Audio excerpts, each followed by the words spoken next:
Tri-Klops MOTU figure.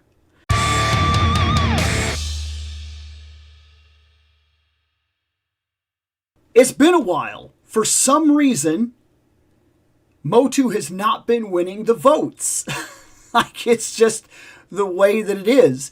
That's not necessarily a bad thing. It's a fine thing. Depends on how the votes go. But MOTU Origins, this is the first one. This is the first vote on the live that they've won in a long time. And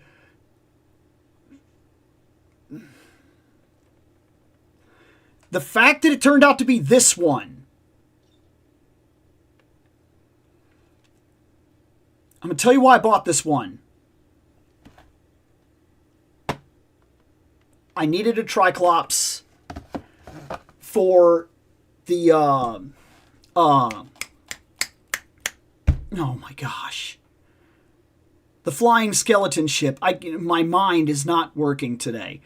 Look, because I had it, because I had the Skeletor's ship, I wanted Tri-Klops for that ship. And I didn't have one. And then I saw that this was a thing, and it came back around, and it went on sale, and I was like, great, and I got one. This isn't like one of those things where I have like a big story to tell. This isn't a character that blows my mind necessarily. I like Tri-Klops for what it's worth. I like that he's in the original. So this is what I mean about how MOTU constantly changes and alters. This guy is he's paid. Like, in some of the mini comic continuity, he's literally not a bad guy. He's kind of like a bounty hunter. He's a mercenary, a sellsword. And then he kind of makes it a personal vendetta, and then they kind of warp him into a bad guy as time goes on, and that was just like it. And then he just kind of took off because, of course, he was just like a 100% bad guy in the cartoons, and then that kind of ran through the comics and everything. That's what he is. But I've always liked the idea that this guy, his services just happened to be bought by the highest bidder, and it was not the good guys. I actually kind of like that idea because that folds more in to what specifically influences this entire series. The idea that influences the entire series of MOTU is things like Conan the Barbarian. And for what it's worth, Conan in those kinds of stories, sometimes he's on one team and sometimes he's on the other team, because in the world that he lives in, he has to play the scenarios that he's given. And sometimes he's fighting for Tarum. Sometimes he's fighting in a group of crusaders. Sometimes he's fighting in a holy war that he was drug into. Like, you don't know, and sometimes neither does he know exactly where he's going to end up, or what money is going to make him go to whatever side he needs to go to do the things that he needs to do. And so Tri-Klops, originally being under the mini-comics concept of, like, he was kind of like, he wasn't necessarily, like, what's the back here say? It says Tri-Klops multi-vision modes, dangerous soldier and Skeletor's arm. It doesn't say to that, but I'm almost 100% sure that I remember reading in the original, like the original first mini comic, that, and this wouldn't help at all, but the first mini comics, I'm pretty sure he's kind of like a sword for hire. I know I didn't mute the mic this time, but these guys aren't too exceptional. I think I'll get away with this one. Well, never mind. This is going to start getting loud. This won't be long. I'll be right back.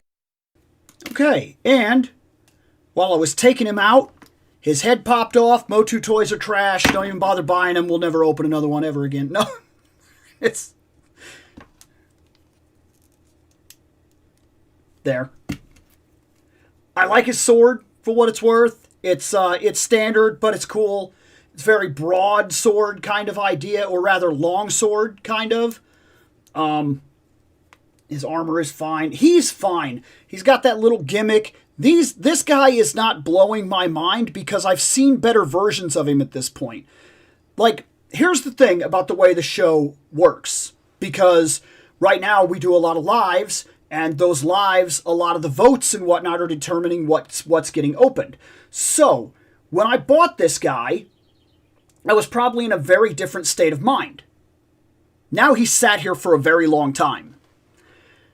And he's never really been one of the characters that blows my mind necessarily. I like the idea that he has this mechanical apparatus and it turns and it changes the kind of vision that he is getting. And then so he can see really far, or maybe he could see night vision, or maybe he could see infrared, or maybe it spins around and he gets some sort of x-ray vision or something like that. That is kind of cool. And if they played with it even further in a modern setting, I think it could be really, really cool, in all honesty. His armor is fine. Now, this is a line that I've kind of stepped away from. Origins. Origins has a couple of figures left to unbox. Most of them that I'm still very much looking forward to actually getting to talk about. But the main Origins line, I've kind of stepped off of it. There's a couple of figures here and there that still have my attention. This is just an absolute fact. This is a series filled with imagination, and every now and then they get mine. Like, there's still some of the Snake Men and stuff like that I feel would be really, really cool on the shelf. But for the most part, I'm kind of collecting the cartoon collection figures. And as I get the cartoon collection figures, that's kind of where I'm sitting with what I specifically care more about is the cartoon collection right now. And even those I've kind of stepped away from, because while this guy is cool and he very much works for that nostalgic feeling of your old 80s toy, I barely missed that part of it. So, like, because I was born in 84, by the time I was old enough to care about what was on TV, like beyond the fact that I was just sitting in front of a TV, by the time I was old enough to care, it was Ninja Turtle time. What brought me in to MOTU was later in life Conan the Barbarian. Like, and I've talked about this in other videos. Specifically, I have a video where I talk about I am collecting Masters of the Universe and why did it take me so long to do so. And I talk about all the things that kind of led to this moment and kept me out of the series as I was growing up. And then, as I did get really heavy in, at first I bought both. And I was very interested in buying both. I wanted both. And as I got both, I started figuring out that what I was liking more is the Masterverse versions of these figures. I didn't grow up with these. So like where I grew up with the Ninja Turtles and it was really cool to put the Playmates on my shelf, like the original Ninja Turtle releases, those were amazing to me. And when I heard that they were going to do this with those figures for Playmates, they did not. They did not. Because I did that video too. I opened those anniversary turtles that we all thought was going to be the MOTU Origins Ninja Turtles of Playmates. They are not. I wouldn't say completely disappointing. I did a couple of photo sets with them where I like had them fight Bowser and whatnot, so they move well enough that you can get away with it. And the weird golf ball skin that they were given, in person, it's not as bad as I thought it was going to be. But it also didn't blow my mind. What I like and what I have pretty much determined at this point is that for my MOTU collecting, I've pretty much moved exclusively into Masterverse. That has my attention. I think every figure that I have got, aside from 2, in Masterverse are fantastic. I like all of them.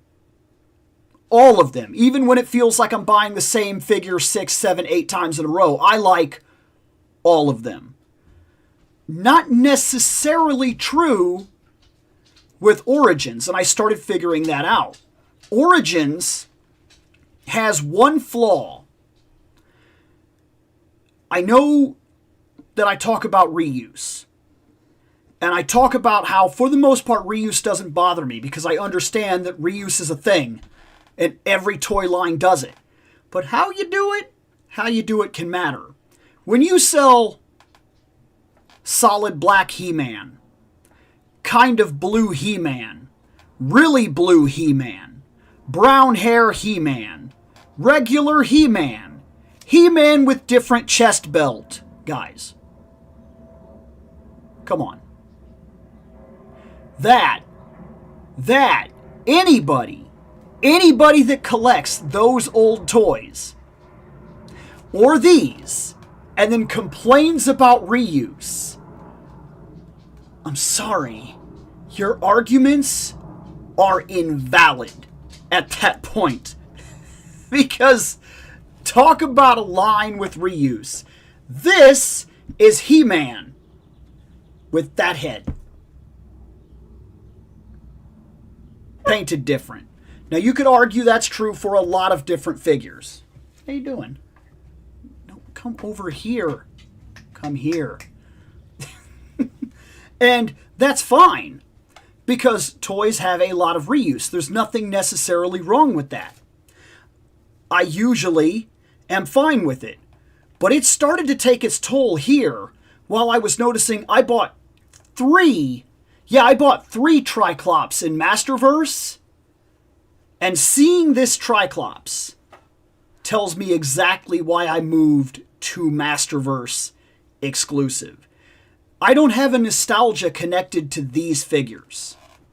And because of that, without the nostalgia, this is just like a barbarian man with a twisty head. And that's fine if that's what he was meant to be. I don't know.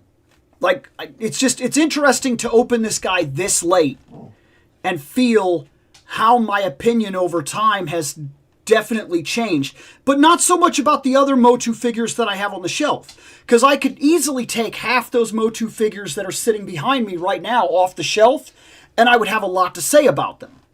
But not him. Maybe if he was my favorite. But he's not. He just kind of makes me realize why I went to Masterverse. Which doesn't make him a disappointment necessarily. But it also doesn't give me anything really to do with him in terms of a video, aside from saying, I got one.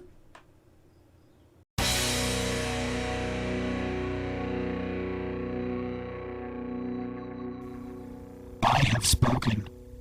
Take what you will from it.